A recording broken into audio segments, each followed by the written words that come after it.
Welcome to the Personal Pension Radio Podcast, where it's all about helping you complete your financial journey to retirement.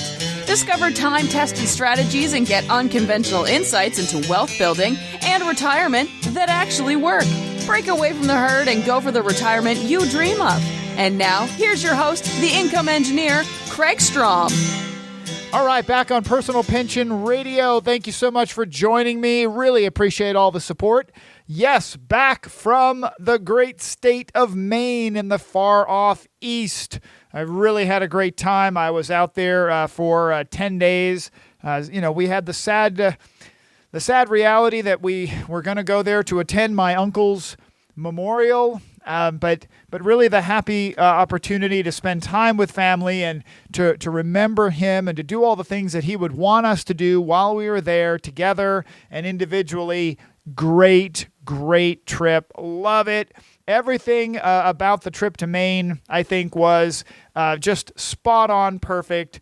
It was kind of like those moments where you're standing there, things seem to be pretty nice, the weather's great, and somewhere in the background, a technician on the movie set says, "Send in the bald eagle."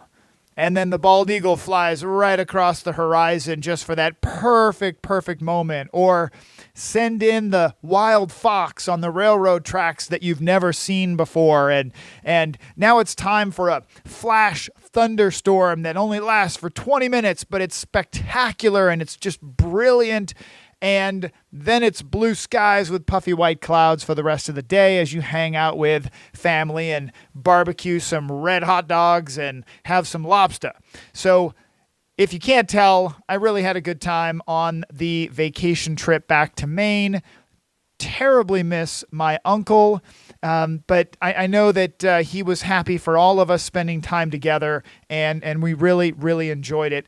Probably going to be back in the East again in October with a conference that I'll be running a panel discussion at a big conference in October, and then we might take a little trip on up north to Maine before we come back to California.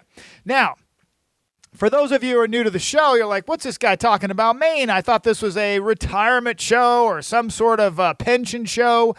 I am a certified financial planning professional, and my mission is to deliver that retirement dream that has been marketed so heavily for the last 30 years. But unfortunately, Wall Street has only been teaching financial advisors one half of the retirement journey. Wall Street has not successfully taught retirement advisors the complete picture about how to get people to a maximum income in retirement.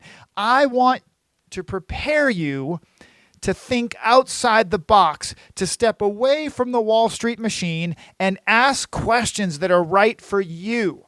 Ask questions to help you uncover that which might not have been shared with you in your retirement income planning journey, right? Because I was educated by the Wall Street machine. The Wall Street financial advisory machine never taught me to pay attention to really what was behind the curtains, to all of the other pieces of the equation that are so important for maximum income in retirement someday. Now, in addition to retirement income planning, I have been around for 20 years. I actually have a great wide spectrum of things that I can help people with, including IRAs and 401ks, investment accounts, life insurance, disability insurance, long-term care insurance, business planning, succession planning, legacy planning, advanced tax planning. All of these areas have, over the years and years that I've been doing this, these are things that I have worked on long and hard to be an extremely well-versed certified financial planner. But the key is I am constantly learning. And I guess that's what keeps it interesting. That's what keeps me coming back for more. So my primary mission, if you will, is to fight and to help you fight and be prepared for a breakaway from that conventional wisdom about retirement planning. and especially to avoid the bad advice from financial entertainers, right? Financial entertainers like Dave Ramsey and Susie Orman and insert name of countless other unlicensed, unregulated individuals that are throwing out sound bites of advice to people without so much as even really getting to know them. That just hurts the overall financial advisory community, and I wish there was some way to tone it down, but I don't think it's ever going to get that much better. So I'm hoping I can help you be prepared to avoid that bad advice by listening to this show and asking your own questions. If you want to actually talk to a financial planner like myself, hopefully, you can send me an email, Kraig with a K, Kraig, at kraigstrom.com. Kraig with a K at kraigstrom.com. Now, my official short disclosure before the long disclosure at the end of the show, I am not an attorney. I'm not a certified public accountant. I am a certified financial planner professional. As qualified as I might sound in my own head and on this microphone, please don't act on things that you hear on this show as if you're hearing something for you specifically. Unless we've had the opportunity, like many of my listeners who have contacted me, thank you so much. Unless we've had the opportunity to talk about your specific situation, please don't act on things. Don't jump into financial decisions without meeting with a qualified financial planner. And I would love that qualified financial planner to be me. So you're welcome to send me an email, Kraig at kraigstrom.com, and we can definitely connect. Now, no deal of the week this week, but I will tell you that being in Maine over the last couple of weeks, man, the deal of the week for me was just looking at things like the price of gasoline, right? The price of gas in Maine is $1 a gallon cheaper than it is here in California.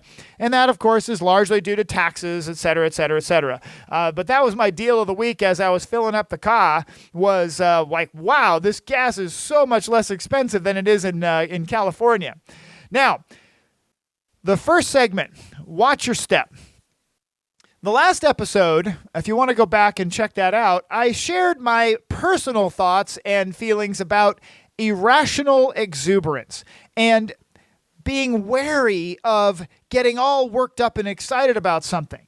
And of course, I was getting ready to go to Maine, and I wanted to buy a cottage on the lake where I spent my summers as a kid. And I'll tell you that no, I did not buy a cottage on the lake. I went and looked at a cottage on the lake 3 different times, same cottage, but 3 different times. I talked to the realtor. I talked to people on the lake. I talked to mortgage people. I still couldn't help it. I had to look, but none of it fit. None of it made sense. So I will definitely go back. I will rent a cottage and enjoy the holy heck out of being there, for sure. But I will encourage you to go back and listen to the last episode and pay close attention to the details where I talk about the 4 wealth objectives. That as you're getting ready to make a financial decision, a big one, a small one, a middle-sized one, share this with your kids. Use this as a reference. The 4 wealth objectives are efficiency first, plan for maximum enjoyment, plan for maximum legacy. Make sure that your decision works under most any condition. And I go into more detail on the last episode, so please go back and check that out. If you want a really useful tool that has helped me make financial decisions, and I must say, help me avoid what would probably have been a not so good financial decision in buying this cottage, the 4 wealth objectives is a big, big benefit. Now, watch your step with respect to your home and auto insurance surprises. I've got to have you pay close attention to this. Pay close attention to this. Home and auto insurance surprises. I encourage you, please, take a good look at your homeowner's insurance policy. Pull it out of the drawer if you haven't looked at it. The first page or 2 tells you what the insurance company will cover. And the next 500 pages are details and fine print of what they do not cover. Folks, there are many, many, many more things on your homeowner and car insurance that the insurance company doesn't cover than they do cover. That's why they have the big buildings. That's why State Farm has 40 some odd million clients and big buildings and offices all around the country, right? Pay close attention to what is covered and what is not. Do not assume that something is covered because it's inside your house. I talked to someone recently and they had a really big, bad, negative thing happen. They had a big, big ticket item that was in the house and they never had updated their insurance. They didn't update their insurance to include the electronics. Okay, now these were sophisticated computer systems, water-cooled, really expensive computers that were damaged when the bathroom off the bedroom flooded and water wicked up through the carpet and there was whatever. I'm not sure how it all happened. Like, why would you have such expensive computers down so low? I don't know how it happened. I think a pipe burst and somehow water sprayed on the computers. The point is, the computers themselves were worth thousands of dollars, but the insurance company doesn't cover high-end, fancy, water-cooled computer systems just because they're in your house. They'll replace the value of a basic desktop computer that you could buy at Walmart or Best Buy. But if you have something truly different, something unique, whether it's electronics, firearms, collectible cars, collectible currency, coin collections, stamp collections, jewelry. If you have something special, you have to assume it is not covered on your home or car insurance. It's just probably not, right? You've got to be sure that it's covered. You have to also consider this. Make sure that you have an umbrella policy. An umbrella liability policy rides above your home and your auto insurance policy, so that if something happens at your home and your liability protection limit is $300,000, but true story, you're going to be sued by a best friend because their kid, listen to this, their kid jumped off the diving board and tried to jump on the side of the pool, but ended up smashing his face into the side of your swimming pool and busting out the top row of his teeth. Now you're being sued by your friends for cosmetic dentistry, which costs tens of thousands of dollars, if not hundreds of thousands, right? And your homeowner's insurance policy is $300,000. Do you think maybe cosmetic dentistry and reconstructive surgery is going to cost more than $300,000? Yeah, probably.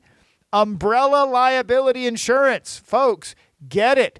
But big caveat, a big but.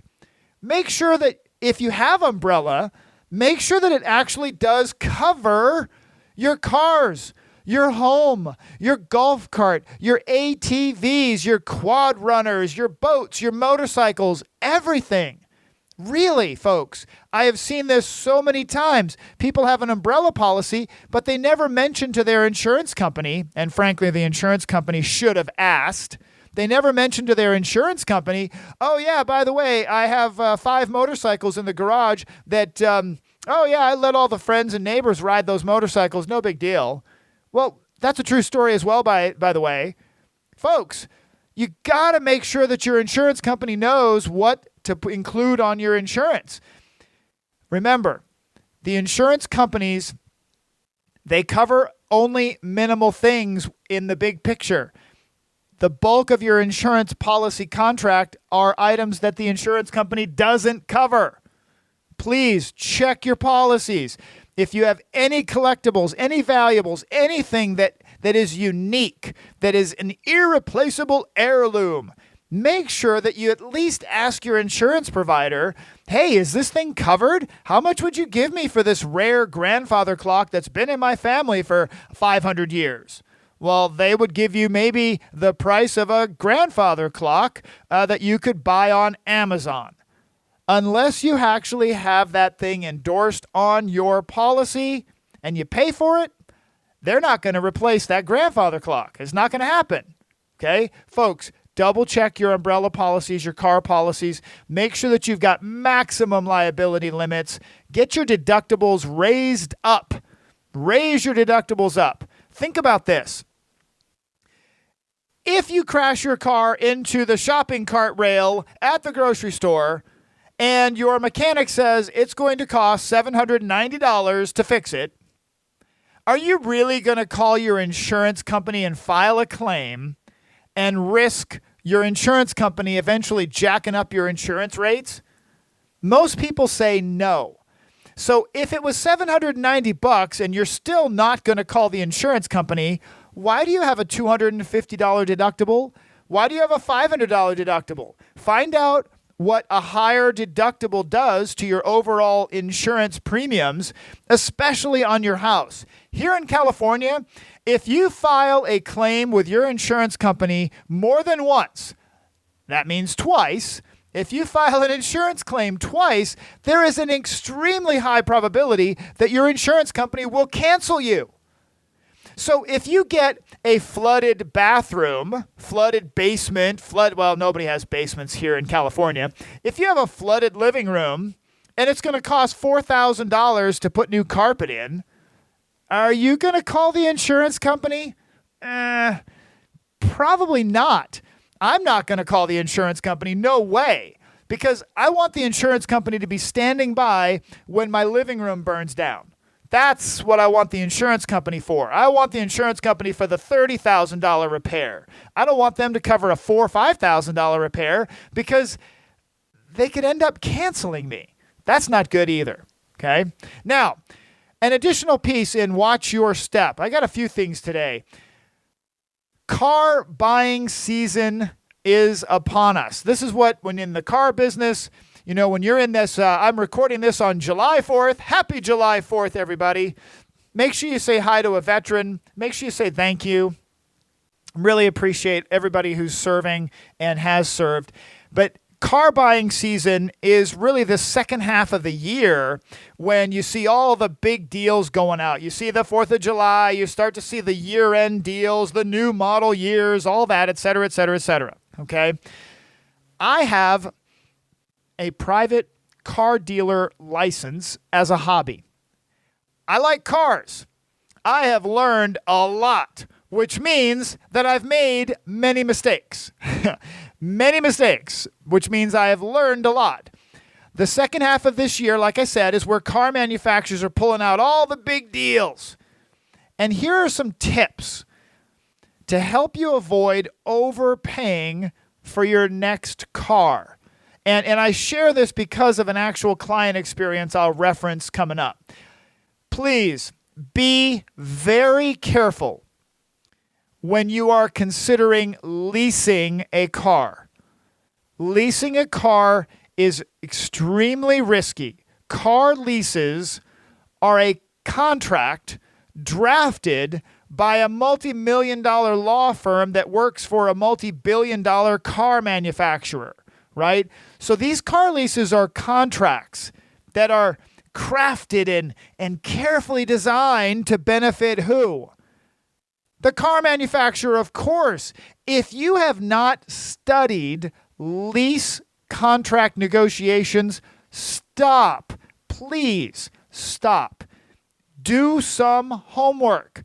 One of my clients failed to take this advice and leased a car without consulting me or Google, for that matter, and she got totally screwed because it's so easy for the dealerships to manipulate a lease agreement in their favor. It's truly, it's not criminal, but man, it bugs me. Lease agreements can be manipulated in favor of the dealerships and the manufacturers so easily, if you are ignorant of lease negotiations. And yes, you can negotiate a lease. Would I ever lease a car? Probably not. Probably not. Long time ago, back to 1994, I got screwed on a lease. I didn't realize it until later how badly the lease contract favored the dealership and the manufacturer and didn't favor us. Definitely got screwed, but I only made that mistake once. Only once. And if you're going to lease a car, please, you've got to become a student of leasing. And you can actually Google it or YouTube it, and you look it up. Lease negotiations. Contract negotiations, leasing. There's lots of videos out there with people who have tips and tricks and things that you can do when you're negotiating a lease. Now, an additional thing to watch out for when you're talking about the car thing, there is no such thing as 0% financing. The finance charges and everything are just built into the deal structure. It's just an awesome gimmick to get you in the door and get you excited. It's all built into the deal structure. I'm telling you, there's no such thing as 0% free money, right? Because that would mean that somehow Ford has access to completely free money. That's not true. It's built into the deal structure. Now, buying a new car is equivalent to taking $1,000 out of your pocket, peeling off 3 crisp $100 bills, and then setting them on fire. New cars depreciate 30% or more in the first year or so that you own them. That's just a fact. Buying a used car is the only way that I recommend buying a car, right? Let someone else eat 30 to 50% depreciation. Let someone else set their money on fire. Even better, buy a lease return vehicle. Let someone else blow 2 years, 3 years, 4 years worth of lease payments on a depreciating asset they are basically renting at a very high cost, and then you get it for 30 to 40+% off. You can buy a certified pre-owned car if possible, right? Certified pre-owned comes with a very long warranty in most cases, bumper to bumper, right? I purchased my truck on eBay from a Ford dealership in Texas, and it came with a certified pre-owned warranty from Ford. I used my Southwest Rapid Rewards points to fly to Texas, and I drove the truck home. It was an awesome road trip. I love my air-conditioned seats in my truck, and the warranty was very useful. I definitely used the warranty a few times to fix a couple of things, and it was nice. And I got a great deal on it because it was depreciated by, I think 45% off regular retail. That's the way to go. If it's also possible, okay, so hear this one. To find a small independent car dealer who will source cars directly from dealer auctions. I have done this a few times for friends because I do have a car dealership license, which gives me direct access to the dealer-only auctions. You might have heard things like, I don't want to sell my car to CarMax because they're only going to give me wholesale price. Well, people think that wholesale price is the lowest price. Well, no, the dealer-to-dealer direct price at the auction is where the price starts, and then there's a wholesale price, and then there's a retail price. So sometimes you can find an independent car dealer who will help you buy a car directly from the auction. And these auctions, I've done this a few times for friends, and these auctions will rate the car. They'll give it a review so you know what kind of glitches they might have. Some of the auctions, you can actually go to the auction yard and see the vehicle. But you have the opportunity to buy the vehicle, and you're competing now with dealers who intend to buy the car and mark it up. They're going to mark it up to a retail price. So you have a really good opportunity at that point to buy it at a price, obviously significantly lower than what you could at a dealership, because you're competing directly with other dealers using your independent car dealer connection. So I've done this a few times, and it's actually worked out really well for folks. Now, it's not perfect for everyone, because you don't necessarily have the option of walking a used car lot and finding one that has that nice air freshener smell in there from whatever wintergreen air freshener they used. Oh, that stuff makes me sick. Anyway, car buying season is up. Please, before you jump into buying a car, do your homework. Please do your homework. There's so much information and so much that you can learn before you jump into buying a car. Now, I want to finish the Watch Your Step segment with this. I want to bring this up again and say, look, please remember, the future belongs to those who take action, right? Those who take action, those who plan ahead, those who are prepared will be ready for whatever's coming. While I was in Maine, I reconnected with a friend of mine that I knew as a young person and through high school and junior high and all those years. And we sat down and we were chatting and talking, and he asked me about all the crazy stuff that he'd been hearing from California. My friend commented, he said, it looks like the zombie apocalypse in some of these reports that he's seen on Los Angeles and San Francisco and other places in California. And he asked me, he says, are you prepared? Prepared for what? Are you prepared if like hordes of these crazy folks, end up in your neighborhood and take over? And, he was like, man, it looks like something out of a television movie or something. Now, my friend is not a full-blown doomsday bunker prepper kind of guy, but he is as ready as I am. He's very ready. And what I mean by that is that my wife and I, and my daughter, when she was living here, she's off at college still, but we have built a position where we are so that we can be independent. We can operate for a long time disconnected from the town around us so that we don't have to go anywhere, right? But we're ready. We're not as ready as we could be. We could always be a little more ready. But I'm thinking back when I was talking to my friend that my dad, who's no longer with us, my dad was a police officer. And he also worked in city government later in his career.